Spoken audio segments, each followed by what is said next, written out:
Hello everybody, welcome to Herbalicious Gardens. We are outside today. It is a pretty decent day here in Rhode Island.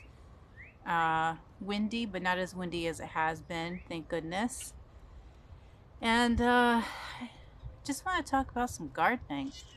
You can see my center garden behind me. Ooh. Which I'm going to start cleaning up today because we have, let me just adjust this a little bit, there we go. We have pretty decent plans for the center garden this year. We're going to be doing a lot of cleaning up. The daisies you see over here are going to be removed. We also have a Rose of Sharon tree that we're going to remove. We have peonies, lilies, irises, bleeding hearts, and some lemon balm, and the bigger Rose of Sharon tree, which you can actually see right behind me here. Oop, right there. And so we're going to keep those. I do have some spring flowers in this garden, but you cannot see them because the daisies have overrun them. So not realizing how overpowering daisies can be, that's one of the main reasons why we are moving that out. But I really wanted to talk about the essence of gardening, if you will. And, you know, a lot of people want to just jump right in, insta gardening and stuff like that. And I was like that. When we first moved here about 8 years ago, I just jumped right in. I planted all this stuff, not realizing that there was woodchucks living under my shed that no longer exists. We took that down probably about 2 years ago. And, well, they ate a lot of stuff, first off. And secondly, I didn't know the soil, I didn't know the land. Hold on. Okay, we're back. Sorry about that. My husband was taking the dog out. She gets very distracted easily. Anyways, so I was secure this. I was an instant gardener. I wanted to see instant results. But the thing about gardening is it takes time and patience. You know, some things you plant are going to take, you know, a year to develop. Like, let's say you're planting marshmallow for the roots, right? Well, that takes about a year or two to establish itself before you can really start seeing results. So those are things that you want to plant like ahead of time. If you want any type of fruit trees or fruit bushes, those are one of the first things that you plant because they take so long. Um, you know, some people are strictly flower gardeners. Some people are flowers, herbs, edible things like we are here at Herbalicious Gardens.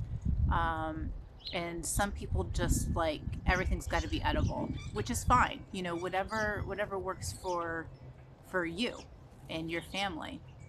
So it took us, well, it took me about took a while to figure that out. You know, I want to say in the last 3 years, the garden here, woo, pretty, really is becoming the space that I want it to be. So now I can focus on other spaces like the center garden here. I was very fortunate to get a lot of plants from my mother-in-law before she passed away, like like uh, um, lilies and irises, and the daisies, the Rose of Sharons, the black-eyed Susans, lily of the valleys. I mean, I want to say about 95% of our flowers in flower gardens are from her. So I don't want to get rid of anything. I'm just going to move them. So what we're gonna do here, which I was really inspired by Monty Don's series. I want to say it's called Small Spaces, Big Dreams, or Big Dreams, Small Spaces. I'll have to look that up. Really great, really inspiring, you know. And so a lot of this is going to be moved, you know, to that back wall there, or um, possibly on top of the wall, though I do have flowers that I'm growing. And we really want to focus more on, you know, around the perimeter. And it's going to take some time. You know, you can't just jump right in, see instant results. You got to have some patience with this. But one thing I did learn is that, um, again, this is your preference. For me, I like to see things seasonally. So, you know, I want to see crocuses and hyacinths and daffodils and tulips come up, but then I want to see the summer flowers come up, and I want to see something for the fall time, which we do have. The black-eyed Susans tend to bloom closer into the fall and into the fall, and the autumn joys do. But I've noticed in the last few years that because of the way that the weather's been here in Rhode Island, uh, they've they haven't lasted through the fall. So, you know, that's something that you want to think about when you're planting your garden. Oh, excuse me. So, you can see here we've got a lot of, I don't even know what this is. This might be, these might be lilies. Oh, yep, these are lilies right here. So we're going to keep those because I can see that they are already starting to sprout. And usually I don't clean my gardens out until the end of March at least, for, you know, bugs and stuff like that. But this garden here, I really want to get a jump start on. Um, so we're going to cut everything back. I'm going to have my husband remove this Rose of Sharon tree. I don't know if you can see it. And I'm going to have him dig up the daisies for me and move those. Um, and that little stump there, that little stump used to be a tree that was here. It wasn't a tree when we moved in. It was just a rotting stump. Um, but you know, it is what it is. We've got some that other end here. Let's see. Let's take a little walk. Ooh. All right. So we got some goldenrod in here, right? And then over here, this is where a lot of lilies are, right here. And I think these are more daisies, tons of daisies. And daisies can be quite invasive. So I would suggest, like, you know, if you want to, let's get this out of the way. This was for the birds. They smashed it. Look at this. That was for the birds. They smashed it. Daisies can be quite invasive, but they make a really great bordering plant. So that's why we're going to put them along the edges of the property. They grow probably about, mine grow about like 3 feet tall. Everything in my garden is like a monster, and it just grows and grows and grows. So we're gonna have this removed. And then over here, this is, you can see that this is the Rose of Sharon tree here, which you're supposed to trim this back every year because the seeds really do go everywhere. And then you're gonna start seeing little Rose of Sharons pop up, and they can be quite hard to remove once they get to a certain stage here. And then in here, I have lemon balm, which we're keeping this and we're keeping this as well. Now, my husband wants to get rid of the goldenrod, but we'll see. And over here, oh, more daisies. Over here is where the bleeding hearts are. And actually, I'm gonna flip this camera around. So give me a minute here.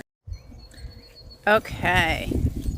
So this is the bleeding heart section, which this is going to be really easy to clean out.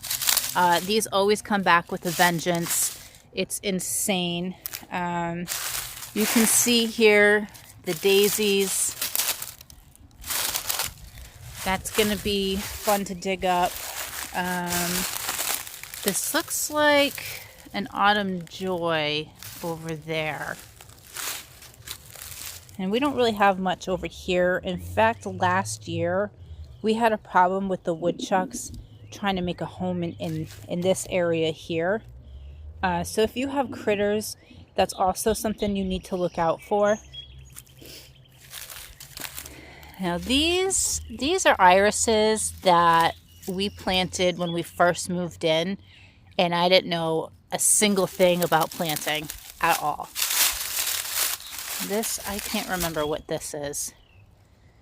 Oh, I think that's the peonies. Yeah, I think that's the peony bush here. And then here, this looks like this could be either lilies or irises. Oh. I think these are irises.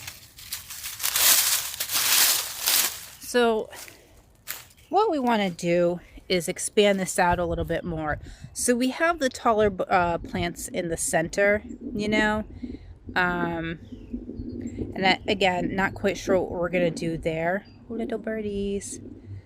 But because the bleeding hearts take up a lot of space, the peonies don't really take up a lot of space.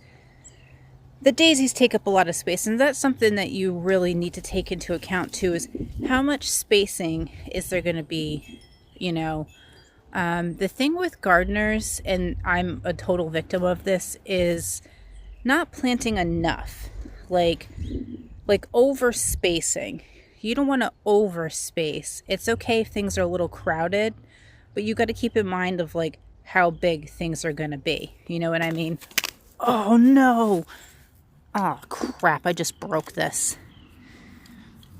Can I fix it? I think I could fix this, guys.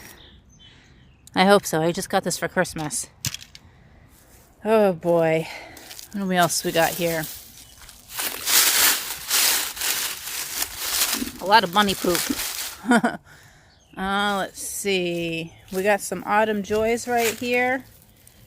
So that's good for the autumn time. I've got to rake all this out. Hyacinths are somewhere in here. And again, you can see that the daisies are very dense. And again, if you have a critter problem and you've got the garden, you want more low-lying plants so you can see where they are. Something like this should be more in the center of your garden or along the border. Oh God, I can't believe this. I'm such a dodo. Oh God, did I really break this? Okay. So yeah, that's really the essence of gardening, if you will. I lost my train of thought because I was talking and I thought I was recording, but I wasn't. Anywho, I was talking about weather. That's another big factor in gardening, is your weather. So for us, it's been windy nonstop basically since like November, December here in Rhode Island. And I mean, like, this is light wind compared to what we've had. We've had very high winds. We've had very cold weather. We've had some fluctuating weather as well. Like, January tends to fluctuate in very weird ways. February is the worst. That's actually our snowiest season here So it takes a little bit more time for things to thaw out. Like I could tell you, even though the ground is mushy, probably about an inch down, it's probably still frozen. Which is why I haven't seen any of the spring flowers pop up yet. So that's something you got to take into account. How's the fall? How's the winter? Springtime is very wishy washy for us. We could have really nice days and some precipitation, or we'll get snow. Like we'll get one or two more snowstorms, um, which is really frustrating when like your tulips and your daffodils come up. So that's something that I'm going to think about over here. Now, for us, and for a lot of the Northeast, I want to say it's been very, very dry in the summer. Um, so I'm taking that into account, and I'm going to be planting a lot of, hopefully, a lot of drought tolerant plants, which I did that on the top of the wall up there. That's my top wall, my front yard, if you will. Um, a lot of sun loving plants that can tolerate poor soil or drought conditions.